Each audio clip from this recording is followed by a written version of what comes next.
because obviously this is like a big part of who you are.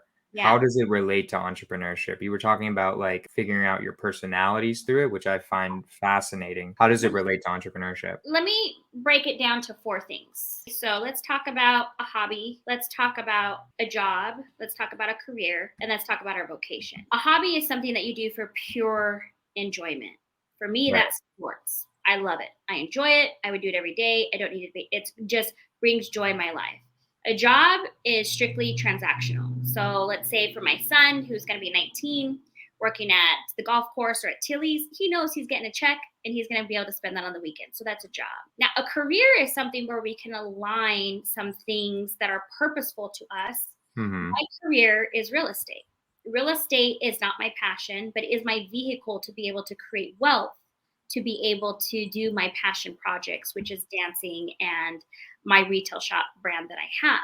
Now, how does that align with that? The last one is called vocation. Vocation is something that is your God given abilities. Now, whether you believe in God, power, whatever you want to call it, it was something that was innately given to you that cannot be taken away. Love So, it. whatever was given to Jonah at that point in time, no matter if there's someone else that does it, it is specific and unique to you, Hmm. which makes you, hopefully, you understand how special we all are. And this is how it aligns with the identity and the purpose is I know that my vocation has to do with dance. I know that it has to do with music. And I know it has to do with speaking because when I am in those scenarios, I can feel that I'm sitting in what a lot of entrepreneurs like to call your superpower. It Mm. feels right. It flows. There's not a lot of blocks. It comes very natural.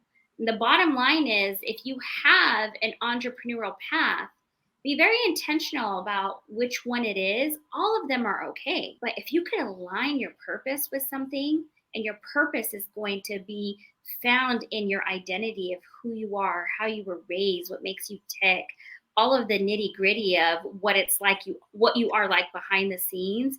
That's the ultimate form, in my opinion, of enjoying life. I live by the theme of life is to be enjoyed now, not later, and that we are to create the life that we want to live right now. And our business kind of operates outside of that. So it's a long winded answer, but I feel like understanding those four things and knowing where you're at helps you in the entrepreneurial lifestyle to be intentful because being an entrepreneur, you got to get used to the swings. A lot of people don't know what the swings are, right? We're talking Yeah, highs. they definitely know the swings. We've had the swings with that Yes, one deal. That was yes, we have. And so if you're just, if you know that it's a job, then, you don't take it personal. But if you have your purpose aligned with your career, like I do with real estate, where I really like this is strictly coming because I want to do something with you, Jonah. This is Right. not just so I can get out there and talk about my business. I have come with an intention. So it feels good when I do things. And so I think that's the ultimate way to live by all means. Life is not pretty every single day. But if we can intently align those with our entrepreneur, it helps us to have something to hold on to grasp onto, to continue on that journey. Because being an entrepreneur is not easy. It attracts a lot of people, but they do not realize that. And you know this, like it doesn't matter what type of entrepreneur you are. It's you don't have someone knocking on your door to wake up in the morning. The highs and the lows. So when you have a purpose aligned with it, it kind of helps you to be able to handle those swings.